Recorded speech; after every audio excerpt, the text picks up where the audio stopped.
Hello. नमस्कार दोस्तों, मैं आलोक सिंह कोचिंग जंक्शन के इस प्लेटफॉर्म से आपको प्रणाम करता हूं, अभिनंदन करता हूं, नमस्ते करता हूं। और पढ़ाई लिखाई के कार्यक्रम में हम लोग आगे बढ़ते हुए आज देख रहे हैं भारत के संवैधानिक विकास में।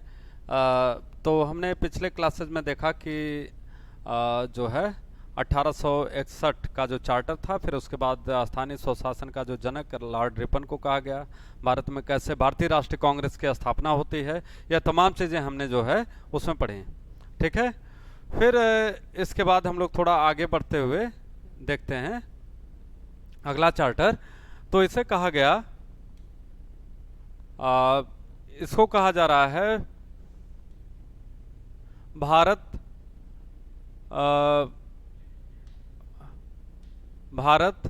परिषद अधिनियम 1892, भारत परिषद अधिनियम 1892।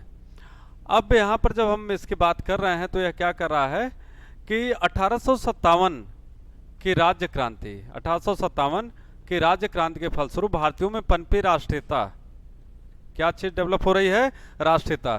तो कहता है कि इसके परिणामस्वरूप 1885 में कांग्रेस का मतलब यहाँ आईएनसी, इंडियन नेशनल कांग्रेस की बात हम लोग कर रहे हैं। तो आईएनसी की स्थापना तथा इल्बर्ट बिल विवाद आदि घटनाओं ने 1892 के भारत परिषद अधिनियम पारित करने के लिए अंग्रेजों को बाध्य किया। यहाँ पर कुछ महत्वपूर्ण चीजें आज आपको बता दूं। पहली चीज, भारतीय राष्ट्रीय कांग्रेस की जब स्थापना होती है तो इसका संस्थापक कौन था? तो हमने बताया था कि आईएनसी का संस्थापक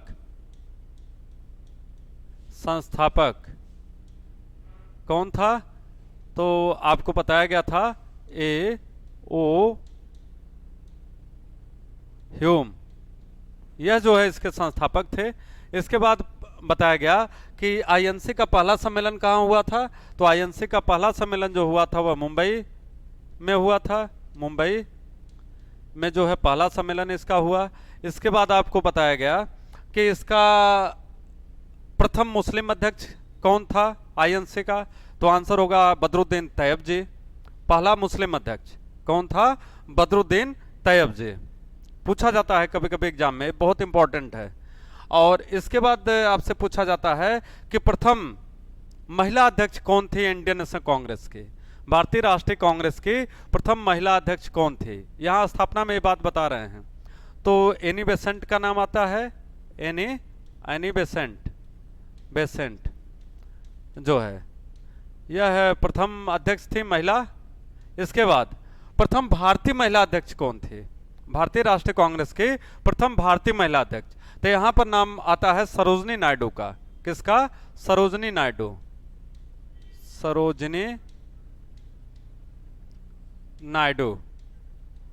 ठीक है, यह जो है प्रथम भारतीय महिला अध्यक्ष थे।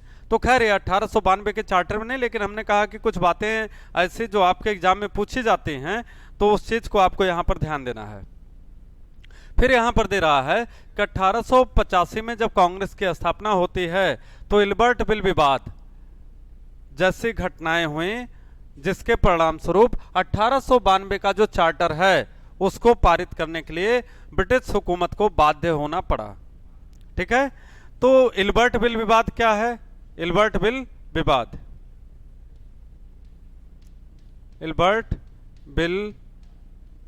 विवाद।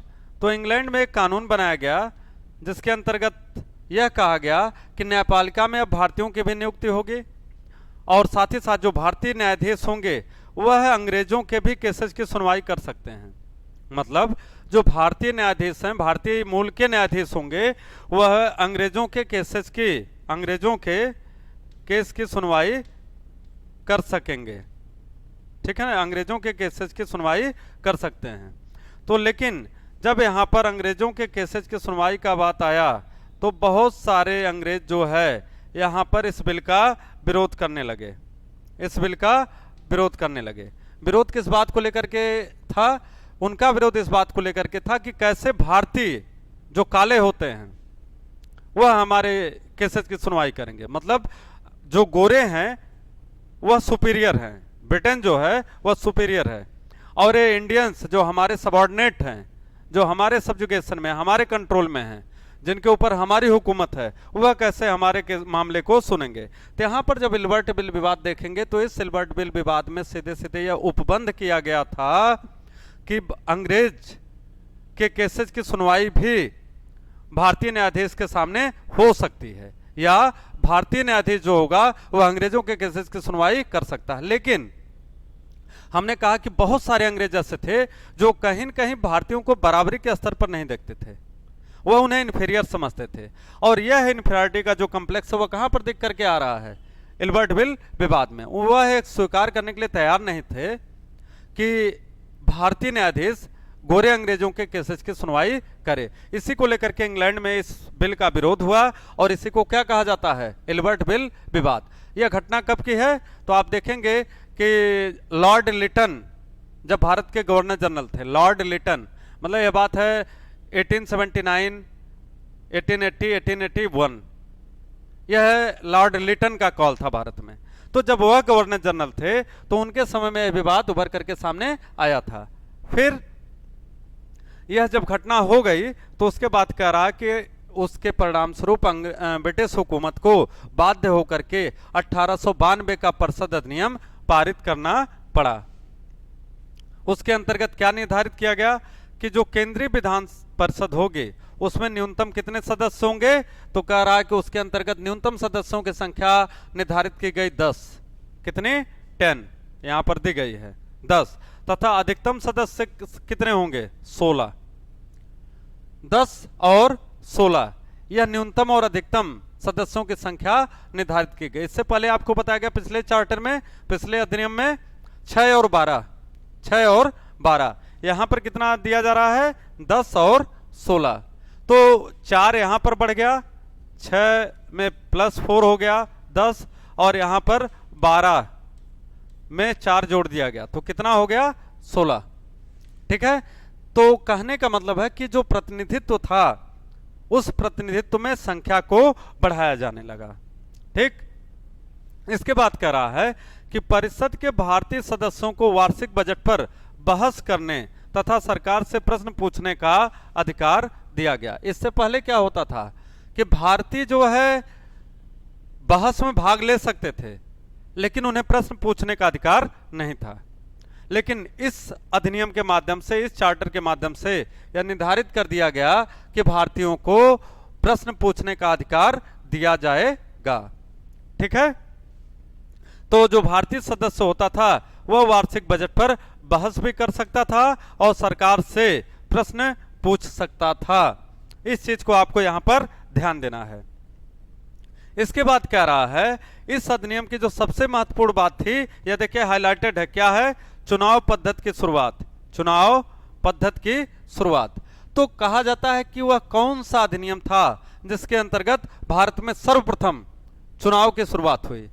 तो चुनाव की जो शुरुआत होती है वह 1892 के अधिनियम के द्वारा होती है। भारत परिषद अधिनियम 1892 के द्वारा भारत में चुनाव का प्रारंभ होता है। जो इलेक्टोरल सिस्टम है, इलेक्टोरल प्रोसेस है, that was started by the charter of 1892।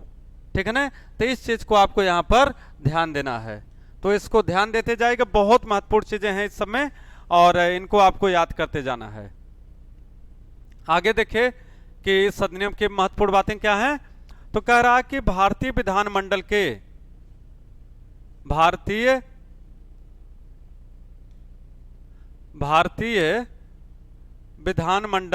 के सदस्यों को नगर पालिकाएं, जिला बोर्ड, विश्वविद्यालय तथा वाणिज्य मंडल निर्वाचित करते थे। कौन कौन निर्वाचित करता था भारतीय विधानमंडल के सदस्यों को? जो नगर पालिकाएं होती थी, म्यूनिसिपैलिटीज होती थी, म्यूनिसिपल कारपोरेशन जैसे आप कहते हैं, जिला बोर्ड, डिस्ट्रिक्ट बोर्ड जिसे कहा जाता है, विश्वविद्यालय, यूनिवर्सिटीज तथा जो वाणिज्य मंडल होता था। ठीक है, तो यह जो है इनको अधिकार था कि भारत के लिए भारतीय विधानमंडल के जो सदस्य थे वह इनके मताधिकार के द्वारा निर्वाचित होते थे। ठीक है, तो कहने का मतलब है कि यह बता रहा है कि भारत में निर्वाचन प्रणाली की शुरुआत इस अधिनियम के द्वारा होती है। तो किस स्तर पर होती है उस चीज को यहां पर आपको बताया गया। आगे कह रहा है कि निर्वाचन की पद्धति पूर्णतया अप्रत्यक्ष थी। क्या था? अप्रत्यक्ष।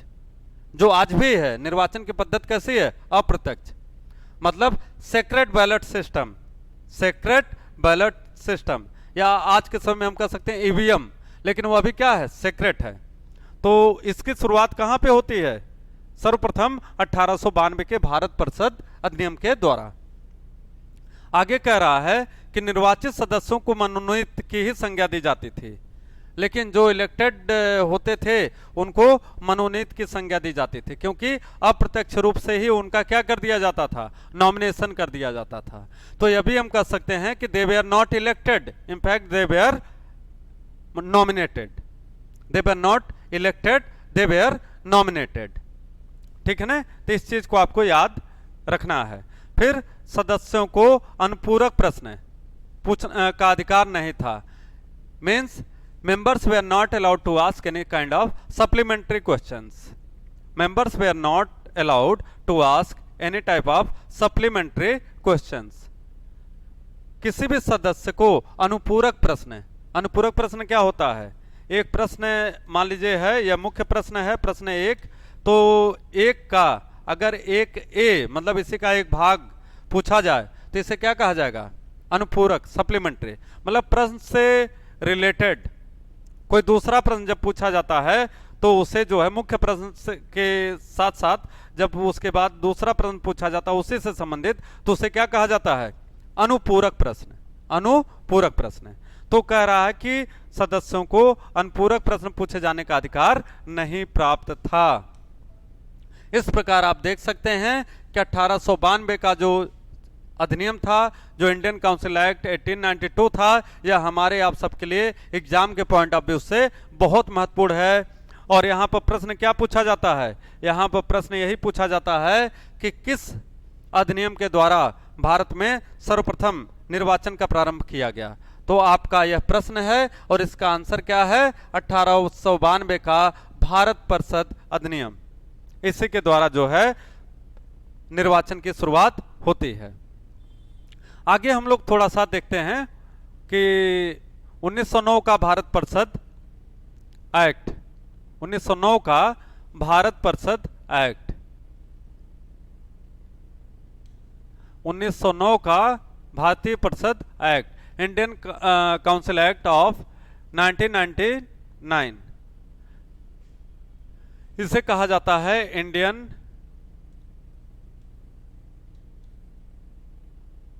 काउंसिल एक्ट, लेकिन इसी का नाम और क्या बोला जाता है?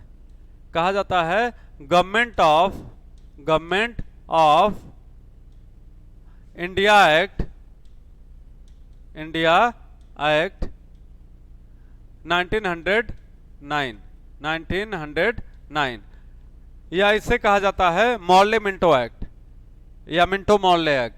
तो मॉर्ले मिंटो एक्ट बेसिकली इसे बोला जाता है, थोड़ा सा क्रम जो है चेंज हुआ है यहाँ। तो इसमें क्या कहा गया? बहुत सारे प्रोविजंस इसमें बनाए गए, बहुत सारी चीजें यहाँ पर जोड़ी गई, लेकिन एक चीज यहाँ पर याद रखिएगा कि कुछ ऐसी घटनाएं थी यहाँ पर, उनको जाने बगैर हम भारत सरकार अधिनियम 1909 को नहीं पढ़ेंगे। पहला चीज क्या है कि 1905 में 1905 में जब लॉर्ड कर्जन यह भारत के गवर्नर जनरल थे, भारत के गवर्नर जनरल थे लॉर्ड कर्जन। तो लॉर्ड कर्जन साहब जब भारत के गवर्नर जनरल थे तो इनके समय में सर्वप्रथम एक बहुत बड़ा कांड भारत में भारतीयों को बांटने के लिए किया गया था। वह काम क्या था? आप देखेंगे बंगाल का विभाजन। क्या किया गया? बंगाल विभाजन, बंगाल विभाजन। बंगाल विभाजन कब होता है? 1905 के अंतर्गत, 1905 में। जो बंगाल है आज आपका, इसको दो भाग में विभाजित किया गया। पहला पूर्वी बंगाल, पूर्वी बंगाल, इसकी राजधानी कहां बनाई गई? ढाका। तो आज आप जानते हैं कि ढाका कहां की राजधानी है? बांग्लादेश की। ढाका जो है बांग्लादेश की राजधानी। तब इससे क्या कहा गया था? तब इसको कहा जाता था कि यह पूर्वी बंगाल है, पूर्वी बंगाल है। और दूसरा अगर आप देखें तो पश्चिम बंगाल, पश्चिम बंगाल, पश्चिम बंगाल जिसकी राजधानी क्या है, कलकत्ता, कलकत्ता। तो पश्चिम बंगाल जिसकी की राजधानी कलकत्ता है, इसको भी अलग कर दिया गया। तो कहने का मतलब जो बंगाल का विभाजन होता है 1905 में, यह दो भागों में हुआ। एक पूर्वी बंगाल जिसकी राजधानी बना दिया गया ढाका, और एक हो गया पश्चिम बंगाल जिसकी राजधानी बना दिया गया कलकत्ता। तो अंग्रेजों ने बड़े साजिश के तहत बंगाल को दो भागों में धर्म के आधार पर बांटा। कहा कि जहां मुसलमान रहते हैं वह है ढाका वाला एरिया है, वहां मुसलमानों का मेजॉरिटी ज्यादा था, बहुमत उनका था, इसलिए उससे पूर्वी बंगाल के रूप में कहा गया, क्योंकि पूरब में था। तो उसकी राजधानी क्या बना दी गई, ढाका, ठीक है, वो मुसलमानों के लिए बनाया गया। और पश्चिम बंगाल जहां पर हिंदुओं की आबादी ज्यादा थी, इसकी राजधानी क्या थी, कलकत्ता। तो इसे जो है किसकी राजधानी बना दिया गया, पश्चिम बंगाल की, कलकत्ता को, ठीक है। तो इस प्रकार लॉर्ड कर्जन ने बंगाल का विभाजन जो है संपन्न किया, और यह एक बड़े योजनाबद्ध तरीके से एक साजिश के तहत जो है इसका यह काम किया गया, ठीक है। तो आप यहां पर देखेंगे कि कुछ घटनाएं ऐसी थीं जो यह कह सकते हैं कि कहीं न कहीं भारतीयों को या भारत में राष्ट्रीयता को कमजोर कर रही थी, ठीक है। तो यह साजिश की शुरुआत किसके द्वारा की गई, तो बताया जा रहा है कि लॉर्ड कर्जन के द्वारा। फिर इसके बाद 1906 में आप देखेंगे, 1906 में तो यहाँ पर मुस्लिम लीग की स्थापना की गई, मतलब मुसलमानों के लिए एक अलग पॉलिटिकल पार्टी मुस्लिम लीग की स्थापना कर दी गई।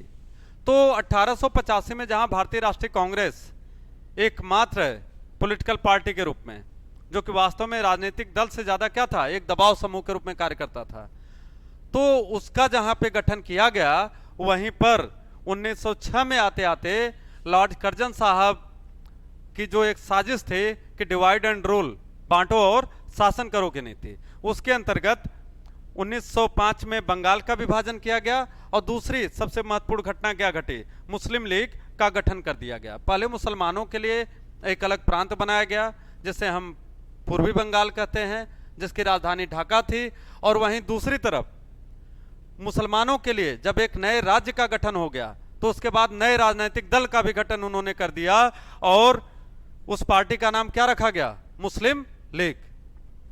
तो इस चीज को आप देखिए। और इसके बाद 1907 में एक और घटना घटती है जिसे कहा जाता है सूरत विभाजन, सूरत स्प्लिट, सूरत विभाजन।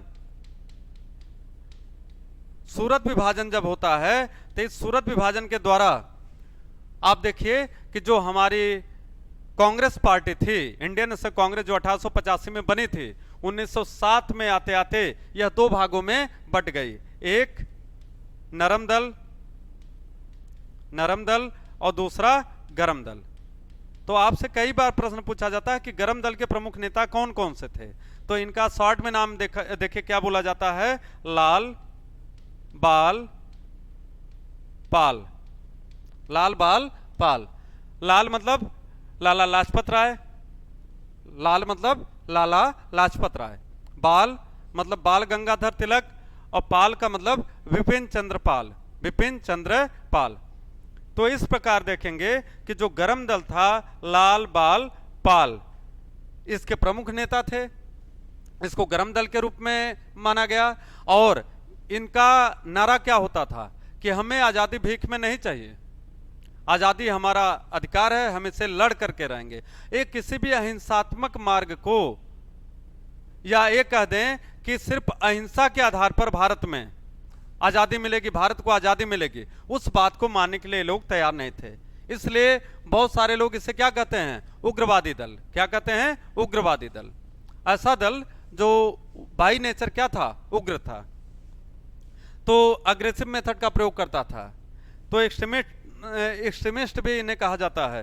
तो यह जो है गरम दल के रूप में जाना गया। इसके बाद जैसे हम नरम दल की बात करेंगे तो बाकी अन्य जो जितने भी नेता थे ज्यादातर, वह दादा भाई नौरोजी से लेकर के या आगे के जितने थे, सब किसमें आते हैं, नरम दल के रूप में आते हैं। तो इसमें मोतीलाल नेहरू का भी नाम आता है कि वह किसमें थे, नरम दल के अंतर्गत थे। तो यह जो है पार्ट आप देखेंगे तो नरम और गरम दल, यह किसके द्वारा आता है? सूरत विभाजन के द्वारा। तो आपने देखा, क्रम सही कर लीजिएगा। 1905 में बंगाल का विभाजन होता है, पूर्वी बंगाल जिसकी राजधानी ढाका थी, पश्चिम बंगाल जिसकी राजधानी कलकत्ता बनाई गई। पूर्वी बंगाल मुसलमानों के लिए बनाया गया क्योंकि वहां पर उनका बहुमत था। पश्चिम बंगाल जो बनाया गया वह हिंदुओं के लिए बनाया गया क्योंकि वहां पर हिंदू बहुमत था। ठीक है। इसके बाद 1906 में मुसलमानों के लिए क्या बनाया गया? एक अलग दल बना दिया गया। यह पीछे से किसका बैकअप था? अंग्रेजों का बैकअप था, क्योंकि बंगाल विभाजन के बाद जहां पर यह हिंदू मुस्लिम बंटने लगे तो कहीं न कहीं जो कांग्रेस पार्टी थी उसके लिए इन लोगों ने चढ़ाया क्या कि भैया ये तो मुसलमानों, ये तो हिंदुओं की पार्टी है, मुसलमानों के लिए इसमें कोई स्थान नहीं है। तो फिर उसी आधार पर इन्होंने एक पार्टी को भी प्रमोट कर दिया, मुस्लिम लीग, जिसका गठन होता है। ये अंग्रेज बड़े सोच समझ के कर रहे थे ताकि भारत में किसी भी राष्ट्रीयता या राष्ट्रवादी आंदोलन का विकास न हो सके या विभिन्न धर्मों के बीच में बटा रहे। और अंतिम चाल उन्होंने कब चली? जब 1907 में इन्हीं की साजिश के परिणाम स्वरूप जो है सूरत का भी विभाजन हो गया, जिसमें नरम और गरम दल दो धड़ बट गए। तो इनकी साजिश भले कम रही हो, क्योंकि वह इसका भी रिटेलिएशन हो सकता था, जो बंगाल विभाजन या मुस्लिम लीग का गठन था उसके आधार पर भी यह रिटेलिएशन हो सकता था, जिसके वजह से हम कह सकते हैं कि सूरत का बंटवारा हुआ। लेकिन कहीं न कहीं अंग्रेजों ने जो एक डिवाइड एंड रूल का बीज बोया, बांटो और शासन करो का जो बीज बोया, यह उसी का आउटकम देखने में लग रहा है। ठीक है। इसके बाद यहां पर जो महत्वपूर्ण बात है वह आप देखेंगे कि 1909 में क्या क्या होता है। अब हमने कहा ना कि 1909 को पढ़ने से पहले कुछ ऐसी घटनाएं हो रही थी जिन्हें जानना हमारे लिए क्या है, जरूरी है। तो 1909 के अधिनियम के अंतर्गत क्या कह रहा है कि भारतीयों को विधि निर्माण, भारतीयों को क्या, इसको उल्टा कर दीजिए, विधि निर्माण तथा प्रशासन दोनों में प्रतिनिधित्व प्रदान किया गया। 1909 के अधिनियम द्वारा भारतीयों को विधि निर्माण तथा प्रशासन दोनों में प्रतिनिधित्व प्रदान किया गया। मतलब विधि निर्माण के क्षेत्र में तथा प्रशासन के क्षेत्र में। तो विधि निर्माण को हम लोग क्या कह सकते हैं? विधायिका। क्या कह सकते हैं? विधायिका। और प्रशासन को हम लोग क्या कह सकते हैं? कार्यपालिका। कार्यपालिका। ठीक है। इसे एग्जीक्यूटिव कहा जाता है, एग्जीक्यूटिव। तो विधायिका और कार्यपालिका दोनों में इनका भागीदारी सुनिश्चित किया गया। फिर आगे कह रहा है कि केंद्रीय विधानसभा के सदस्यों की संख्या कितनी कर दी गई? 60। केंद्रीय विधानसभा के सदस्यों की संख्या को कितना कर दिया गया? 60। इसका मतलब यह था कि जो सदस्य संख्या पहले काफी कम थी या कम प्रतिनिधित्व भारतीयों को मिलता था, यहां पर आकर के वह प्रतिनिधित्व की संख्या जो है एक लार्ज स्केल पे अगर हम बात करें व्यापक स्तर पर, तो वह बढ़ाया गया। उसका प्रमुख उद्देश्य यही था कि किसी तरीके से जो है भारतीयों के प्रतिनिधित्व को बढ़ाते रहा जाए ताकि उनके अंदर किसी तरीके के असंतोष की भावना जो है न जगे। आगे कह रहा है कि इसके अंतर्गत जो है 32 गैर सरकारी नॉन गवर्नमेंट मेंबर्स थे। ठीक है, निजी क्षेत्रों के। और 27 सदस्य जो है वह निर्वाचित होते थे और 5 मनोनीत। तो यह टोटल इसकी क्या थी? संख्या थी। 32 गैर सरकारी सदस्यों में से 32 जो गैर सरकारी सदस्य थे, इनमें से 27 क्या थे? निर्वाचित थे। लाइन सही कर लीजिएगा। 32 गैर सरकारी सदस्यों में से 27 निर्वाचित और 5 मनोनीत। Means 27 were elected and 5 nominated. ठीक है। तो इस चीज को आपको यहां पर ध्यान देना है। फिर कह रहा है कि इस अधिनियम ने केंद्रीय तथा प्रांतीय विधानीय शक्ति को बढ़ा दिया। कहने का मतलब है कि विधि निर्माण में जो केंद्र की पावर थी और जो राज्य की पावर थी, उन दोनों में वृद्धि की गई। यहां पर आपने विधायिका देखा ना, तो वही कह रहा है कि विधानीय शक्ति को जो है बढ़ाया गया, विधायी शक्ति को बढ़ाया गया। तो विधायी शक्ति का मतलब था जो लेजिस्लेटिव पावर है उसमें काफी वृद्धि की गई यहां पर। और कह रहा है सीधे सीधे कि केंद्रीय और प्रांतीय दोनों ही विधायी शक्तियों को बढ़ाया गया। और साथ ही साथ क्या कह रहा कि परिषद के सदस्यों को बजट की विवेचना करने तथा उन पर प्रश्न करने का अधिकार दिया गया। तो परिषद के या काउंसिल के जितने भी सदस्य होते थे वह प्रश्न पूछ सकते थे, उस पर चर्चा कर सकते थे। कहने का मतलब है कि इसको ज़्यादा वाइब्रेंट किया गया, इसको ज़्यादा जो है ओपन किया गया, इसको ज़्यादा पारदर्शी बनाया जाने लगा। और उसके पीछे मुख्य उद्देश्य क्या था? ताकि भारतीयों का जो प्रशासन में भागीदारी है वह ज़्यादा से ज़्यादा सुनिश्चित की जा सके। ठीक है, तो मुझे उम्मीद है आपको ये समझ में आ रहा होगा। और बार बार कह रहा हूं कि जब भी कहीं कोई डाउट हो तो आप लोगों को यह जो है विशेष उसमें जो है यह चर्चा किया जाएगा। ठीक है,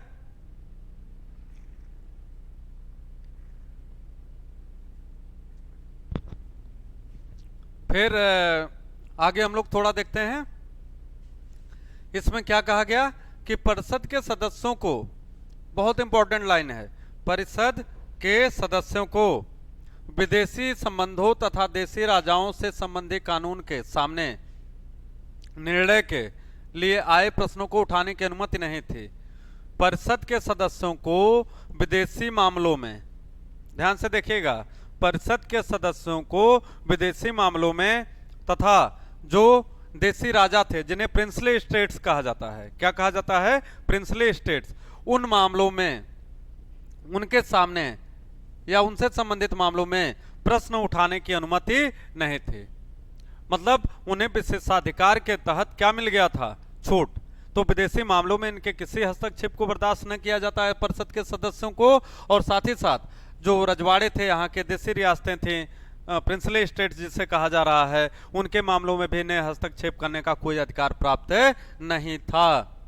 तो बहुत सारे फैक्ट यहाँ पर हैं और यहाँ से ध्यान दीजिए, इतना महत्वपूर्ण टॉपिक है कि बहुत सारे प्रश्न आपसे इसी फॉर्मेट में पूछ लिए जाते हैं और इनको आपको याद रखना है। ठीक है, फिर आगे हम लोग देखते हैं। यहां पर 1909 का जो भारतीय परिषद एक्ट है, इसमें और क्या चीजें हो रही थी? तो कह रहा है कि इस अधिनियम के द्वारा, इस अधिनियम के द्वारा मुसलमानों के लिए पृथक मताधिकार तथा पृथक निर्वाचक क्षेत्रों, निर्वाचक नहीं बल्कि निर्वाचन कर लीजिएगा उसको, निर्वाचन क्षेत्रों, ठीक है, की स्थापना की गई। तो इस अधिनियम के द्वारा कह रहा है कि मुसलमानों के लिए पृथक मताधिकार तथा पृथक निर्वाचन क्षेत्रों की स्थापना की गई। मतलब कि अब मुसलमानों के लिए आरक्षण का उपबंध यहां पर किया गया है, या इसका उपबंध किया गया। तो यहां पर सीधे समझ सकते हैं, मुसलमानों हेतु आरक्षण। ध्यान से यह समझिए, यह मुसलमानों से कोई उनकी मोहब्बत नहीं थी अंग्रेजों की, या उनका कोई प्यार नहीं था, बल्कि वह कुल मिलाकर के यह चाह रहे थे कि जो भारतीय राष्ट्रीय कांग्रेस है या जो मुस्लिम लीग है, यह दोनों मिल करके कभी काम न कर पाए।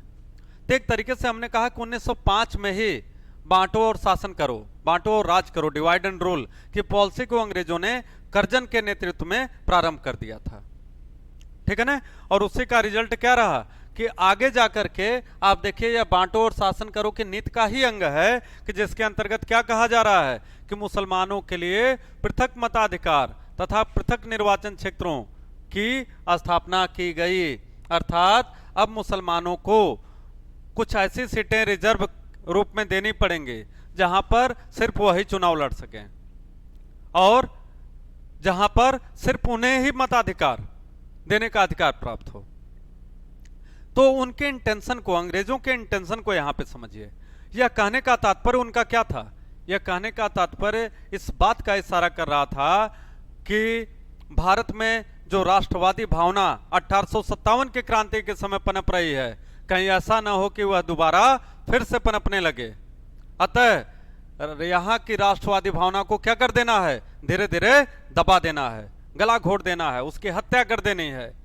तो बड़े ही डिप्लोमेटिक तरीके से अंग्रेजों ने एक साजिश के तहत, हमने कहा, फिर से रिपीट कर रहा हूं, बंगाल का विभाजन किया, मुस्लिम लीग का गठन किया, उसके बाद जो है सूरत का बंटवारा करा दिया और उसके बाद जो है अंतिम रूप से क्या किया? मुसलमानों के लिए पृथक निर्वाचक क्षेत्र और पृथक मताधिकार, इन दोनों का समर्थन किया। ठीक है ना। इस लाइन को आप समझिए। फिर इन्हीं सब के विषय में हमारे कुछ विद्वान जो है, कुछ थिंकर जो हैं, या कुछ ऐसे लोग जिनकी राजनीति पे समझ अच्छी खासी मानी जाती है, उन्होंने कुछ कमेंट किया। तो कमेंट यहां पर देखिएगा इस अधिनियम के बारे में, मतलब 1909 के बारे में। के एम मुंशी ने क्या कहा था? के एम मुंशी ने कहा कि इन्होंने, मतलब अंग्रेजों ने, उभरते हुए प्रजातंत्र को मार डाला। They have killed the emerging democratic culture of India. They have killed the emerging democracy in India. ठीक है। तो कहने का तात्पर्य था कि भारत में जहां पर लोकतांत्रिक संस्थाओं का विकास हो रहा था, एक लोकतांत्रिक संस्कृति का विकास हो रहा था, कल्चर का विकास हो रहा था, तो उस डेमोक्रेटिक कल्चर को इन लोगों ने क्या किया? समाप्त कर दिया। क्यों? इन्होंने एक बंटवारे का जहर भारतीयों के अंदर घोल दिया। कभी दलित के नाम पर, कभी मुस्लिम के नाम पर, कभी कांग्रेस के अंदर, कभी क्षेत्र के नाम पर। तो कोई ऐसा हथकंडा नहीं था जो अंग्रेजों ने नहीं अपनाया। तो इसीलिए 1909 के इस अधिनियम के ऊपर कमेंट करते हुए कि मुंशी साहब ने बड़े ही जबरदस्त ढंग से यह कमेंट किया कि इन्होंने उभरते हुए प्रजातंत्र को मार डाला। They have killed, they have assassinated the emerging democracy in India. ठीक है। फिर आगे देखिए कौन क्या कहता है। लॉर्ड मिंटो के पृथक निर्वाचक मंडल स्थापित करके लॉर्ड मॉर्ले को लिखा था। लॉर्ड मिंटो ने के जगह पर क्या है? ने। पृथक निर्वाचक मंडल स्थापित करके लॉर्ड मॉर्ले को क्या लिखा? यहां पर लिखा है ना, मॉर्ले मिंटो। तो लॉर्ड मिंटो ने जब पृथक निर्वाचन मंडल की स्थापना की तो मॉर्ले को क्या लिखा? सचिव को। वहां के मॉर्ले सचिव थे, या कौन थे? भारत सचिव। और मिंटो क्या थे? या गवर्नर थे, गवर्नर जनरल, गवर्नर जनरल। ठीक है। तो उसको उन्होंने क्या लिखा था कि हम नाग के दांत बो रहे हैं, हम नाग के दांत बो रहे हैं और इसका फल क्या होगा? भीषण होगा। क्या कहा था? बहुत इंटरेस्टिंग लाइन है, जहां के एम मुंशी ने कहा कि इन्होंने, मतलब अंग्रेजों ने, भारत में उभरते हुए लोकतंत्र को मार डाला। तो वहीं पर लॉर्ड मिंटो ने जब 1909 में मुसलमानों के लिए पृथक निर्वाचन की डिमांड की, या उसके लिए एक प्रोविजन बनाया, तब साथ में क्या लिखता है अपनी साजिश के विषय में? और किसको लिखता है? सचिव को, कि हम क्या बोल रहे हैं? नाग के दांत बोल रहे हैं। नाग मतलब कोबरा, कोबरा जो सांप होता है, जहरीला, खतरनाक। तो कहता है हम नाग के दांत बोल रहे हैं। नाग का दांत यहां किसको कहा गया है? उस साजिश को जिसमें बांटो और राज्य करो की नीति का वर्णन एक मोटिव के रूप में अंग्रेजों ने अपना बनाया हुआ था। हम नाग के दांत बो रहे हैं और इसका फल भीषण होगा। फल भीषण होगा का मतलब अगर नाग किसी को काट ले, डस ले, तो उसके बचने की संभावनाएं रेयर होती हैं। ठीक है। अगर उसका जहर वहां चला गया किसी के ब्लड में, तो बचने के चांसेस जो है, हमने कहा कि रेयर होते हैं, या रेयरेस्ट ऑफ द रेयर होते हैं। तो देखिए कितनी बड़ी साजिश अंग्रेज यहां पर रच रहे थे। साथ ही साथ उन्होंने क्या कहा आगे, और क्या हो रहा था? प्रांतों में गैर सरकारी सदस्यों को बहुमत दिखावा मात्र था। प्रांतों में गैर सरकारी सदस्यों का जो बहुमत था वह दिखावा मात्र था। क्यों दिखावा था? क्योंकि सरकारी और मनोनीत गैर सरकारी सदस्य मिलकर बहुमत में हो जाते थे। सरकारी और मनोनीत मिलकर के क्या हो जाते थे? बहुमत में हो जाते थे। ठीक है। तो कहने का मतलब है कि इसलिए उनके अधिकार को हम ऐसे समझ सकते हैं कि वह उनके लिए सिर्फ एक झूठी दिलासा थी, या जो प्रतिनिधिमूलक संस्थाओं का जो विकास उन्होंने कहा था कि हम ऐसा करना चाह रहे हैं, वह भी क्या था? एक तरीके का दिखावा था, छलावा था। फिर अंत में हम लोग क्या देखते हैं कि इस अधिनियम के बारे में मजुमदार साहब ने टिप्पणी करते हुए लिखा है कि 1909 के सुधार केवल चंद्रमा की चांदनी के समान है। तो लोग कहते हैं ना, 4 दिन की चांदनी फिर अंधेरी रात। तो यह चंद्रमा की चांदनी के समान का मतलब क्या है? क्या एक झूठी दिलासा है? चांदनी कब दिखती है? रात में।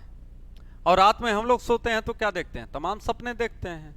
तो उन्होंने कहा कि जो ये प्रतिनिधिमूलक संस्थाओं का विकास का ड्रामा अंग्रेज रच रहे हैं भारत में, यह वास्तव में था क्या? तो उन्होंने कहा कि 1909 के जो सुधार हैं यह केवल चंद्रमा की चांदनी के समान है, इससे ज्यादा और कुछ नहीं। तो यहाँ पर आपने बड़े स्पष्ट रूप में देखा कि अंग्रेजों ने जो यह सारी व्यवस्था भारत में की थी वह किस रूप में थी?